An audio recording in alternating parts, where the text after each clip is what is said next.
From the outside, the Arctic looks empty, a white map. Ice, silence, a place most people never think about. But that silence is breaking, because under the ice, power is moving. Tonight we uncover how the Arctic became the most contested region on Earth. I'm Masood. Welcome to Real America Files. The Arctic region of the United States is critical. For most of modern history, the Arctic was ignored. Too cold, too remote, too expensive. Governments saw ice, not opportunity. That changed when the ice started to disappear. According to satellite data tracked since the late 1970s, Arctic sea ice has declined by more than 40% in summer months. What used to be frozen year-round now opens for weeks, then months, and that single shift rewrote global strategy. Because ice was never the barrier, distance was. When ice melts, distance collapses, shipping lanes open. The northern sea route cuts travel between Asia and Europe by nearly 40%. That is not theory. That is time, fuel, money.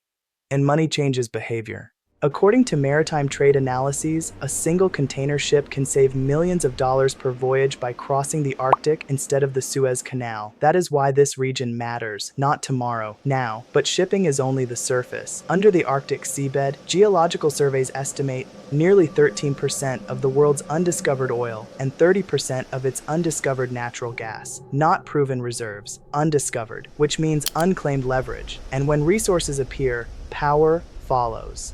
The first country to move wasn't subtle: Russia. By the early 2010s, Russian military planners began reopening Soviet-era Arctic bases, airfields, radar stations, deep-water ports. According to Russian defense statements, the Arctic became a priority region, not environmental, strategic. Today, Russia operates the largest icebreaker fleet on Earth, including nuclear-powered vessels. That matters because in the Arctic, whoever controls icebreakers controls access. Control access and you control trade. Control trade and you control pressure. The United States noticed late. For decades, American Arctic policy was minimal. To the defense of our homeland, the protection of U.S. national sovereignty, and the preservation of our defense treaty commitments. One heavy icebreaker, a handful of patrols, little political urgency. That changed after 2014. Pentagon assessments began warning. It's home to significant defense infrastructure important for homeland defense and projecting global power.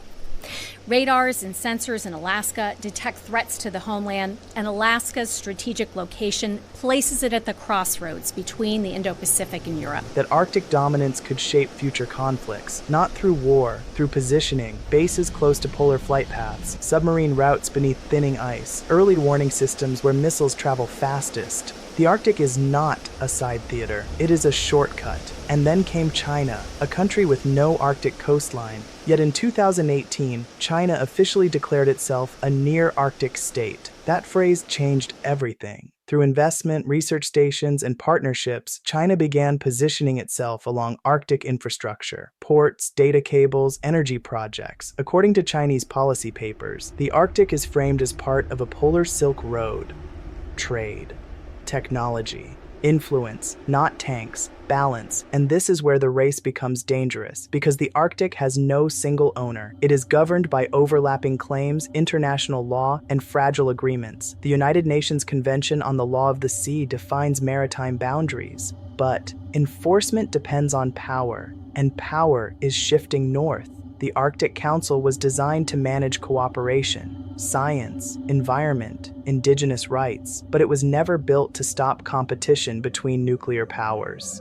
As ice retreats, rules lag behind. And when rules lag, pressure fills the gap. Every new base, every new route, every new claim forces the next move. That is how arms races begin, not with explosions, with planning documents. In Part 1, we saw how climate change turned the Arctic into an open corridor. In Part 2, we will follow the military footprint, who is building what, where, and why the Arctic is becoming a frontline without a declaration.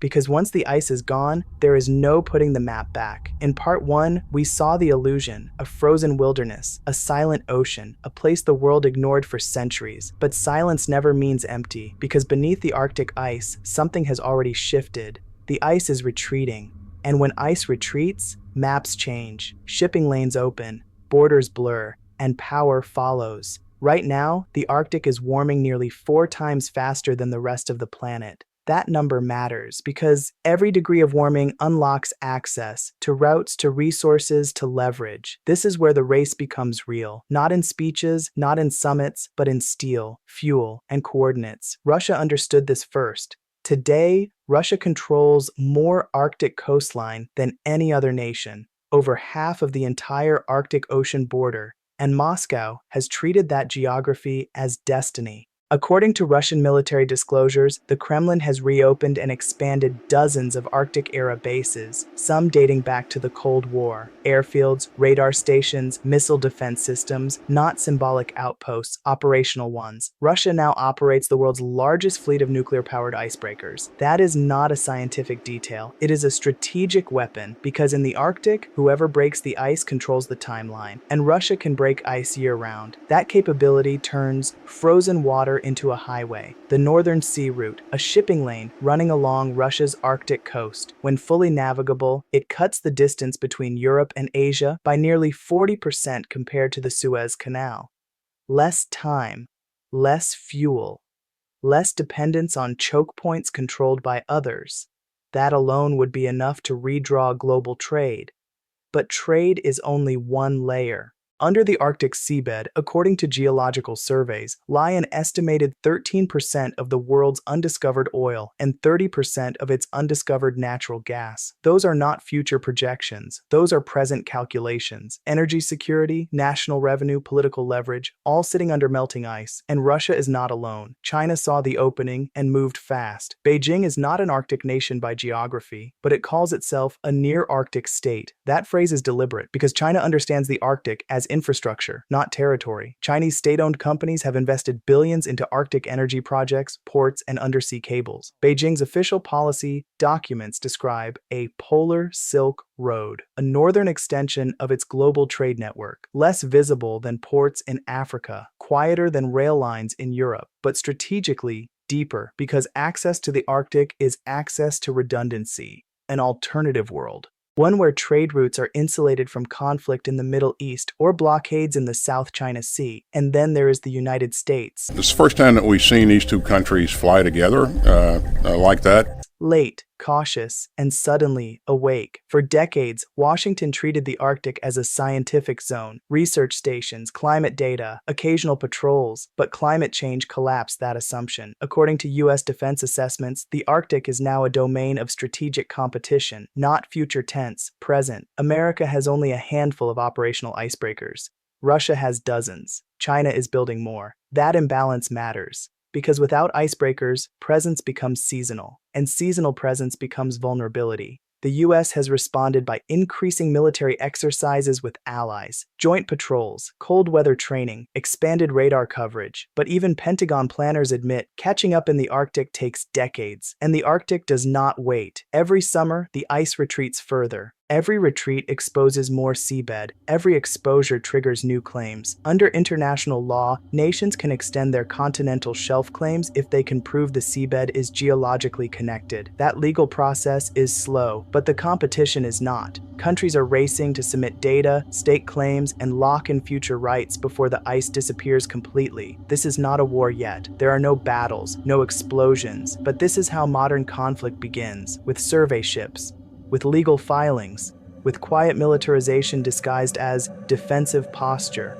And here is the danger. Once infrastructure is built, it does not retreat with the ice. Bases stay, ports expand, weapons systems remain. The Arctic is not becoming a new frontier. It is becoming a permanent one. And the question no one asks yet is this: what happens when commercial competition turns into confrontation in a place where rescue is impossible, rules are unclear, and escalation is invisible? Because in the Arctic, there are no crowds, no cameras, no immediate consequences, just cold, distance, and power. In Part 3, we follow the money. Who is financing this race? Who stands to profit? And why the Arctic may decide the balance of power long before the world realizes it has already changed. The Arctic race doesn't begin with ice. It begins with maps, because beneath the frozen ocean, the rules are different, and the boundaries are not settled by soldiers, but by paperwork.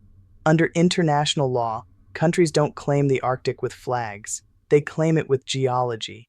The United Nations Convention on the Law of the Sea allows nations to extend control beyond 200 nautical miles, if they can prove the seabed is a natural extension of their continental shelf. That legal loophole changed everything. Russia understood it first. Beginning in the early 2000s, Russian research vessels started mapping the Arctic sea floor. Core samples, sonar scans, submarine surveys. In 2007, a Russian submersible descended more than 4 kilometers beneath the North Pole. At the bottom, it planted a titanium flag. The flag had no legal force, but the message was unmistakable. Russia wasn't symbolically claiming the Arctic, it was preparing a legal case. According to submissions later filed with the UN Commission on the Limits of the Continental Shelf, Russia argued that the Lomonosov Ridge, Слава военно-морскому флоту России!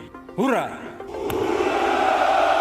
an underwater mountain chain, was geologically connected to Siberia. If accepted, that claim would give Russia control over vast sections of the Central Arctic Ocean, energy, minerals, future shipping routes. Canada noticed. So did Denmark, acting through Greenland. Both launched their own mapping missions. Icebreakers replaced warships. Scientists replaced soldiers. What looked like cooperation was actually competition, because only one claim can win, and every claim redraws the map. The United States watched this unfold from the sidelines. Unlike Russia, Canada, and Denmark, the U.S. has never ratified the Law of the Sea Treaty. That creates a strategic paradox. America operates the most advanced Arctic Navy, but it lacks the legal mechanism to formally expand its seabed claims. So instead, the U.S. focuses on control through presence. Military bases, airfields, early warning systems, Alaska becomes the anchor. According to Pentagon planning documents, the Arctic is no longer a peripheral theater. It is a frontline, because melting ice doesn't just expose resources, it exposes routes. The Northern Sea route along Russia's coast is opening for longer periods every year. What once took weeks through the Suez Canal can now take days across the Arctic. That route passes almost entirely through waters Russia claims to control. Moscow calls it internal waters. Washington calls it an international passage. That disagreement is not theoretical. It determines who can tax ships, who can deny access, who controls global trade flow during a crisis. China understands this better than anyone. China has no Arctic coastline, but it calls itself a near-Arctic state. That phrase appears repeatedly in official Chinese policy papers. Beijing is not chasing ice, it's chasing leverage. Chinese companies invest in Arctic ports. Chinese research stations appear in polar regions. Chinese shipping firms test Arctic routes. And Chinese diplomats repeat the same line. The Arctic belongs to no one, and to everyone. To Russia, that sounds like intrusion. To the US, it sounds like a challenge. To smaller Arctic nations, it sounds like pressure. Because the Arctic isn't just cold, it's empty. And empty spaces attract power. This is where the race changes shape. It's no longer about who owns the ice. It's about who controls the rules when the ice disappears. Satellites now track Arctic movement in real time. Submarines patrol beneath thinning ice sheets. Missile early warning systems face north, not east. According to NATO defense assessments, Arctic militarization is accelerating, quietly. No parades, no declarations, just infrastructure. Airstrips extended, ports reinforced, icebreakers commissioned. Russia operates more icebreakers than the rest of the world combined. Some are civilian, others are nuclear-powered and military-capable. The Arctic becomes the only region where nuclear submarines can move undetected and strike without warning. That reality changes deterrence calculations. A missile launched from the Arctic reaches North America in minutes. So does one launched in the opposite direction, which means the Arctic isn't a buffer, it's a trigger. And this is the moment where competition becomes danger, because climate change didn't just melt ice, it removed the wall that kept superpowers apart. In Part 4, we follow the consequences. What happens when legal claims collide with military doctrine?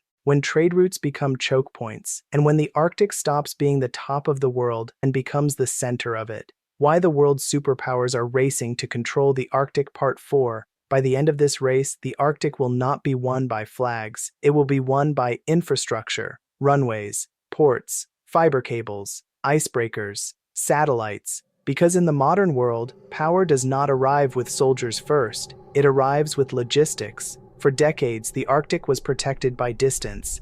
Ice was the border. Cold was the deterrent. That protection is gone. According to climate and shipping data, Arctic sea ice has declined enough to open routes that were once impassable for most of the year. What used to take weeks now takes days. What used to require escorts now moves independently. That changes everything. The Northern Sea Route cuts thousands of miles off shipping between Asia and Europe. The Northwest Passage is no longer theoretical. Under the ice, seabeds hold untapped oil, gas, and rare earth minerals. This is not speculation. It is already being mapped, surveyed, claimed, and international law was never designed for a melting battlefield. Maritime boundaries overlap. Exclusive economic zones collide. Legal definitions written for water are being applied to ice that no longer behaves like ice. That ambiguity is the weapon. Countries are not waiting for treaties. They are building facts on the ground. Permanent bases, dual-use ports, scientific stations that also host military assets. Each one creates precedent. Each one redraws the map without firing a shot. The Arctic Council exists, so do international agreements, but they move slowly, and ice does not.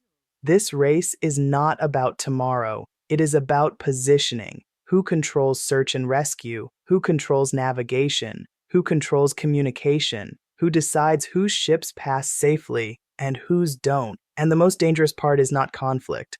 It is miscalculation. In an environment where response times are slow and margins are thin, a single incident can escalate before diplomacy even wakes up. A collision, a blocked route, a misunderstood patrol. History shows how great powers stumble into confrontation not by intention, but by assumption. The Arctic is becoming a place where assumptions multiply. That is why the real question was never, who owns the Arctic? The real question is, who will enforce their version of order there? Because once supply chains depend on these routes, once energy markets depend on these resources, withdrawal is no longer an option. The Arctic is not the edge of the world anymore. It is the center of a new one. And the nations racing north understand something clearly. Whoever writes the rules of the Arctic will shape global power for the rest of this century. That race has already begun, and unlike the ice, it will not melt away.